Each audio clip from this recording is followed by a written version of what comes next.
So good morning. Ngayon ay second day at check-out day ng aking stay dito sa Jivora Hotel, Dubai. So yan, medyo magulo pa yung ating buhok kasi kagising ko nga lang. And ito yung view pag gising ko. So una, ayan, ito yung unang view na makikita kasi syempre nandito ako nakaharap na natulog. So kaya binuksan ko muna to kanina. Yan. So yan, kitang-kita na kung gaano ka taas tong room ko galing sa ground level. Dito naman sa kabila, yan, ito yung view. Ayan yung view ng Burj Khalifa galing dito. So bala ko sanang pumunta dyan, kaya lang sana kung may time ngayon makapunta kasi malapit lang naman yan dito. Okay. So yan, ito yung view ko punta dyan sa baba. So try ko maglakad na kahit 1 hour galing pupunta doon kasi ano lang to, ito kasing area na to, ito yung tinatawag nilang downtown Dubai kung nasaan din ako. So yan. So, ngayon magre-ready muna ako kasi ang breakfast is nakalagay is saan ba yan? Mezzanine daw eh. Ano ba ang mezzanine dito? Mezzanine. Jivora kitchen, yes. Jivora kitchen is mezzanine floor. So ito siya. Yan. So Jivora kitchen, ito yung doon yung breakfast ng hotel, yung free breakfast. Hindi kasi siya pwedeng i-order through room service. So sinabihan na ako kagabi pa lang, which is okay naman. So mag-base lang ako. Then bababa ako for breakfast, then maglalakad-lakad ako dun sa labas papunta ng ikutin ko yung downtown. Then, saka ako mag-check out pagbalik ko dito sa hotel. So, after ko mag-ready, then saka tayo mag-outside tour sa Jivora Hotel.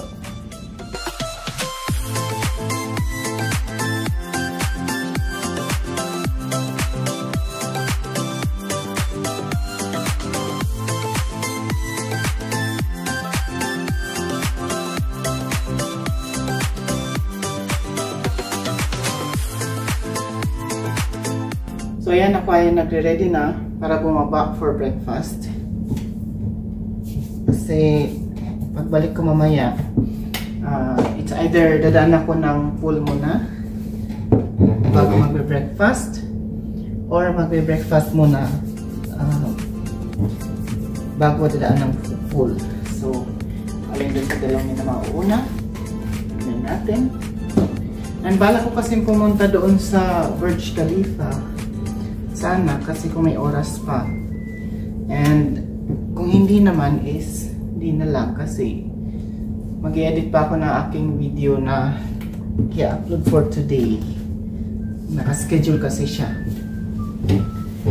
and later on kasi mag-check out ko, diretso din ako ng Port Rashid dun sa Mina Al Rashid. So next hotel na pupuntahan ko, which is yung Ship Hotel sa Queen Elizabeth. And isa din yun, punta din ako ng Gold Soup mamaya or bukas, mamayang gabi siguro, kasi titignan ako ng some jewelry kung okay pa bumili dito. Kung ito maganda dito, bibili ako dito. So yun yun. So now it's time to go down at Jivora Kitchen to take my breakfast here at Jivora Hotel, Dubai. Yan ang aking second day outfit. Ganyan siya. Nakalimutan ko kasing dalhin yung Oakley na shirt ko, kaya ganito lang sinusuot ko ngayon. So lalabas na tayo, pupunta ng breakfast.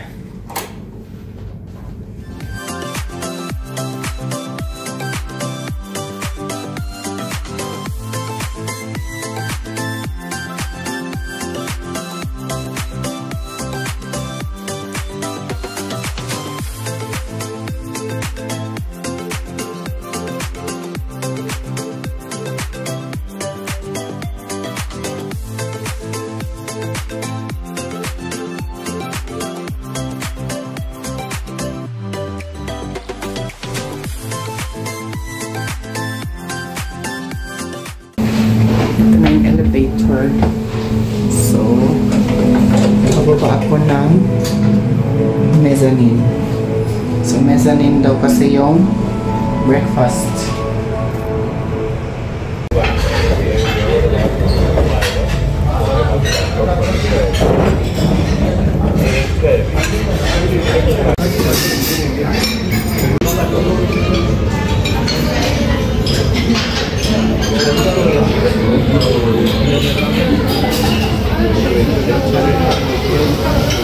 A few moments later. So ayan, bumalik ako ng ground papunta sa 12th floor kasi nakalimutan ko na dadaan pala ako ng swimming pool. So ngayon bababa ulit ako.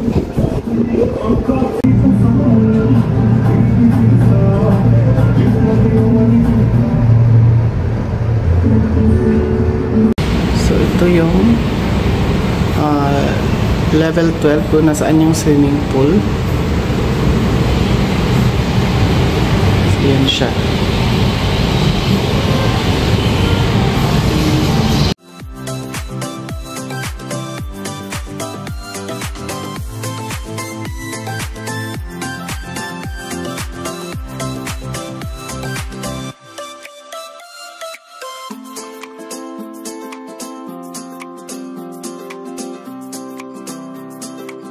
Ito yung lounge nila. Yan ang health club.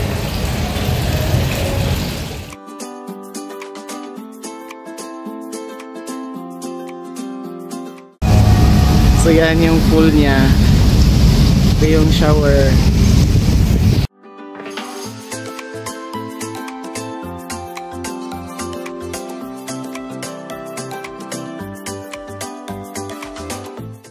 So ayan yung Ryan Rotana. Ito yung building namin sa hotel. And yun naman yung kanilang pool dyan. So yan. Hotel to the H Hotel yung isa. Sa Gate Avenue. Tapos yan ay Ritz-Carlton BIFC.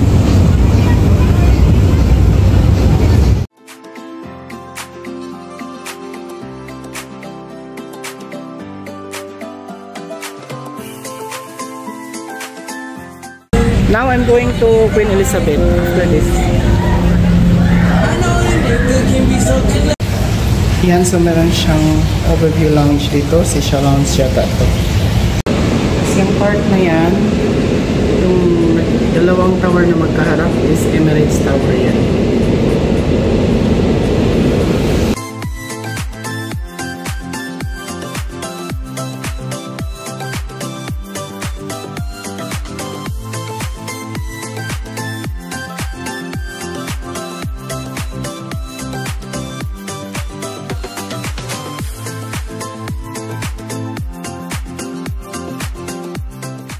A few inches later. So ayan, nandito na ako sa room. Galing ng breakfast at ng pool. So medyo natagalan ng balik kasi matagal yung elevator pala nila. Since dalawang elevator lang yung nakikater sa higher floors and yung isa para sa staff. So tatlo lahat yan. Minsan ginagamit pala nila yung elevator sa staff para din sa guest. Pero doon may nag-a-assist na staff. So ngayon, isi-share ko naman sa inyo kung magkano yung nagastos ko sa one night stay ko dito sa Jivora Hotel. So ang room rate ko was, originally kasi na-book ko yan siya ng 45 Omani Reals. So galing kasi ako ng Oman, of course. So yun ang magiging base. And kung i-multiply yan into dollars, aabot yan ng $120. Approximately somewhere in 120 or 121. Kaya lang kasi 3 days before ako pumunta ng Dubai, trinay kong i-search ulit kung meron pa siyang mas lower na rate. So nakakuha ako ng 32 Omani Reals na rate. Kung i-multiply into dollar, it's $85 lang. So ginawa ko is ganun ang style. So pag book ko ng 32 Omani Reals or $85 na room, kasi 3 days before na lang siya ng stay ko, Ginawa ko siyang non-refundable kasi mas lower yun. Kasi sure naman na pupunta ako dito sa Dubai. So, kinancel ko yung 120 at ibinuk ko yung $85. So, nakasave ako ng $35 mula dun sa booking ko.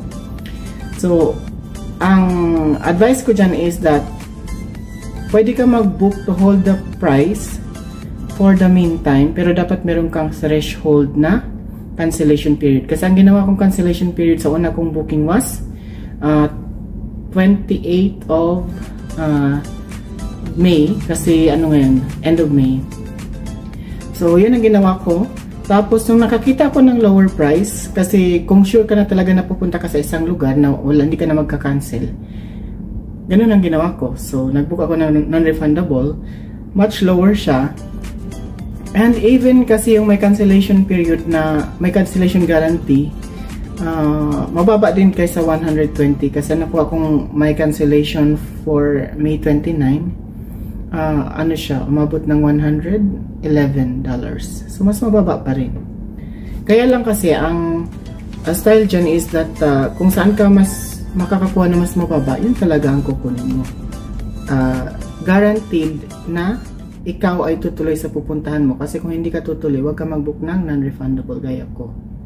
So, yun yun. Yun ang mga consideration dyan.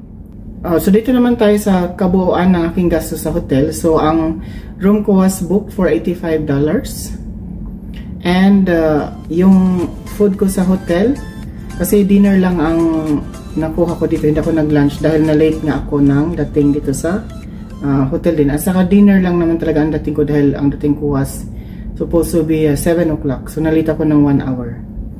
Pero order ako ng dinner, which is umabot siya ng $39 yung ginastos ko. Kasi 2 meal yung na-order ko. Akala ko kasi maliit lang. So, as makikita nyo sa mga previous video, medyo mas malaki yung na-order ko na food. Kaya trinay ko din ubusin. Pero, kung average na meal ng isang tao, sakto yun for 1 day is $39.